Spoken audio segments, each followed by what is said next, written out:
মাজারের সাথে মুসলমানের সম্পর্ক কিসের? মুসলমান তো শুধু মাজার জিয়ারত করবে, কবর জিয়ারত করবে। মুসলমানের সম্পর্ক হতে হবে মসজিদের সাথে, কারণ সেজদার জায়গা মসজিদ, মাজার নয়। মান্নত হবে আল্লাহর জন্য। মাজারে কিসের মান্নত? পীরের নামে কিসের মান্নত? মাজারে বাতি ধরায়। আরে বেকুফ, বন্ড যে দুনিয়া থেকে চলে গেছে, হের কবরে হের মাজারে তো আগুনের বাতি জ্বলতেছে। আর যে ব্যক্তি ভালো কাজ করে দুনিয়া থেকে গেছে, আল্লাহর ওলি, তার কবর তো জান্নাতের আলো দ্বারা এমনি আলোকিত, তোর 5 টাকার মোমবাতি দিয়ে কি হবে? বুঝো না কেন? ইমামে আজম আবু হানিফা, ইমামে শাফি, ইমামে মালিক, ইমামে আহমদ ইবনে হাম্বল কোন মাজারে খাদেম ছিলেন? তারা যে আল্লাহর সাথে রসুলের সাথে সম্পর্ক লাগাইছে, কেমনে লাগাইছে? মাজারে খেদমত করে।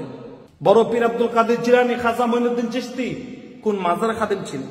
শাহজালাল মুজাররদে ইয়ামানি, আজকে যে পবিত্র মাজারকে অপবিত্র করা হচ্ছে, শাহজালাল মুজাররদে ইয়ামানি কোন মাজারে খাদেম ছিলেন? ও মুসলমান, বুঝার চেষ্টা করো বিবেক দিয়ে। যারা মাজারে খেদমত করতেছে তারাও জানে মাজারে কিচ্ছু নাই, বিনা পুঁজির ব্যবসা চলতেছে।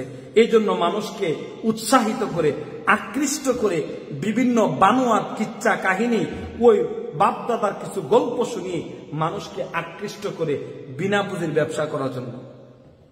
আর কিচ্ছু না, মাজারে কিচ্ছু নাই। যে কবরে চলে গেছে, যে মাজারে চলে গেছে, আল্লাহ তার সাথে কি ব্যবহার করতেছেন আল্লাহ ভালো জানে। অলি হলে তো আলহামদুলিল্লাহ, গুনাহগার হলে মদ করেরও মাজার হয়, গাঞ্জা টানে মাজার হয়, সারাদিন একক তো নামাজ পড়ছে না, লম্বা চুল রাখছে, জট চুল রাখছে, তারও এখন মাজার হয়ে গেছে। এই জন্য বুঝার চেষ্টা করো, কোথায় তুমি চাও, কোথায় চাও, কোথায় চাওয়ার কথা, চাইতেছো কোথায়? তোমার চাওয়ার জায়গা কই, আর তুমি চাইতেছো কোথায়? আল্লাহর কাছে চাও, আল্লাহ তোমার সবকিছু সাহায্যকারী। মাজার, কবর শুধু জিয়ারত, সুন্নত হিসাবে।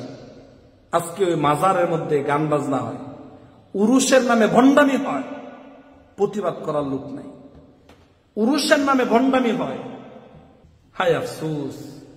বুঝার চেষ্টা করো মুসলমান, আল্লাহ বিবেক বুদ্ধি দিয়েছেন, একটু খেয়াল করো, একটু বুঝো, দেখবে দুনিয়াতেও সফল, আখেরাতেও সফল।